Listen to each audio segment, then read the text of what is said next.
Rakesh PYL Telangana రాష్ట్ర అధ్యక్షుడు. యువకుల జీవితాలను నాశనం చేస్తూ యువకుల కుటుంబాలను పక్కదారులు పట్టే విధంగా పూనుకుంటున్న డ్రగ్స్ను, గంజాయిని, మత్తు పదార్థాలను నిషేధించాలని చెప్పేసి పీవైఎల్ తెలంగాణ రాష్ట్ర కమిటీ ఆధ్వర్యంలో జిల్లా కేంద్రాలలో బైక్ ర్యాలీ నిర్వహించడం జరిగింది.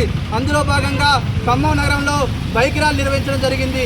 ముఖ్యంగా యువకులారా, ఈ యువత జీవితాలను నాశనం చేస్తున్న ఈ డ్రగ్స్ను, గంజాయిని నిర్మూలన కోసం ఈ ప్రభుత్వాలు పూర్తి స్థాయిలో బాధ్యత వహించే పరిస్థితి లేదు.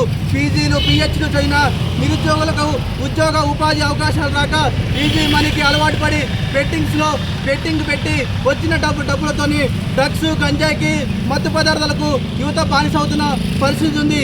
తక్షణమే ఈ రాష్ట్ర కేంద్ర ప్రభుత్వాలు స్పందించి యువతకు ఉద్యోగ ఉపాధి అవకాశాలు కల్పించాలని, ఈ డ్రగ్స్, గంజాయిని కూడా నిర్మూలన చేయాలని చెప్పేసి ఈరోజు మేము ప్రగతిశీల యువజన సంఘంగా డిమాండ్ చేయడం జరుగుతుంది. ముఖ్యంగా తెలంగాణ రాష్ట్ర కాంగ్రెస్ ప్రభుత్వం అధికారులకు ముందు గ్రామాల్లో ఉన్న బెల్ట్ షాపులను బంద్ చేస్తామని చెప్పింది.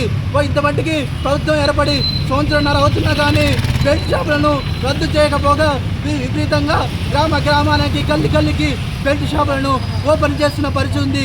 గత ప్రభుత్వాల కంటే ఈ ప్రభుత్వం వచ్చిన తర్వాతనే గ్రామాల్లో విపరీతంగా డ్రగ్స్, గంజాయి, మత్తు పదార్థాలు పెరుగుతున్న పరిస్థితి ఉంది. కాబట్టి ప్రభుత్వం తక్షణమే స్పందించి ఈ డ్రగ్స్ను, గంజాయిని, బెల్ట్ షాపులను నిర్మూలన చేయాలని చెప్పేసి మేము డిమాండ్ చేస్తున్నాం.